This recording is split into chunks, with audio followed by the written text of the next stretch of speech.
خلونا نكون صريحين، كلنا بدون استثناء مر علينا يوم تصرفنا فيه تصرف حسيناه عادي لكن كان له أثر سيء على شخص تاني. المشكلة مو إننا ناس سيئين، المشكلة إن مرات نتصرف بدون ما نفكر باللي حولنا. في ناس تتأذى مو لأنك صرخت عليهم أو غلطت عليهم، لا، تتأذى من التصرفات الصغيرة اللي إحنا حتى ما ننتبه لها. خليني أبدأ بأكثر شيء الناس تطيح فيه بدون قصد، كلمة عادي اللي تلغي تعب غيرك. تخيل شخص يشتغل يومين على مشروع، على تعديل، على فكرة، جاي يعطيك إياها بكل حماس، وأول كلمة تطلع منك هي عادي بسيطة، تشوفها كلمة، لكن هو يسمع تعبك ما يسوى، شغلك ما له قيمة، كان ممكن أي أحد يسوي أحسن. وصدقني هالكلمة ممكن تخلي شخص يفكر إنه يتوقف عن الشغف اللي يحبه. التأخير اللي يخرب على غيرك، مرات أحد ينتظر منك شيء مهم، رد بسيط، معلومة، توقيع، ملف، وأنت تقول له يا أخي مشغول بعدين. لكن بعدين حقك هذه ممكن تعني إن شغله كله وقف، إن موعده راح، إن خطته خربت. إحنا نشوف التأخير شيء بسيط، لكن غيرنا يشوفه عقبة توقفه وتضغط عليه.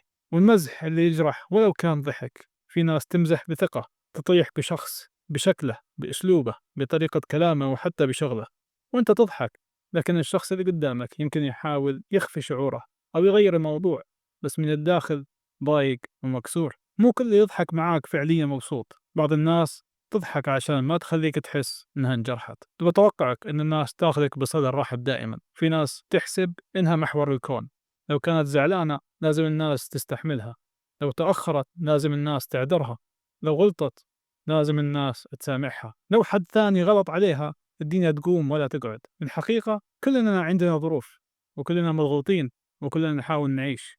مو معقول تكون أنت الشخص اللي الضغط حقه يمشي على الجميع، والضغط حق غيره مو مهم. نبرة الصوت اللي تذل أكثر من الكلمة. أحيانا مو مهم وش قلت، مهم كيف قلت. هذه شغلتك، ليش كذا، هذه أحسن شيء عندك. جملة واحدة بصوت مستفز تكسر احترام شخص نفسه. نبرة الصوت تغير المعنى الكامل. والتجاهل أكبر أذية بدون صوت، إنك تتجاهل أحد، إنك ما ترد أو تكسر كلامه أو تتصرف كأنه مو موجود.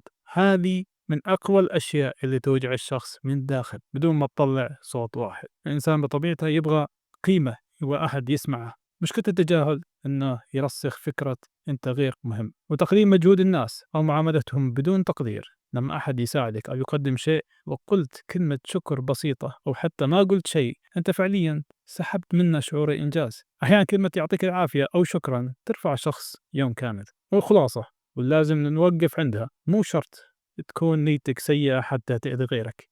الأذى مو فعل قوي، الأذى غالبا تفاصيل صغيرة تمر عليها مرور الكرام.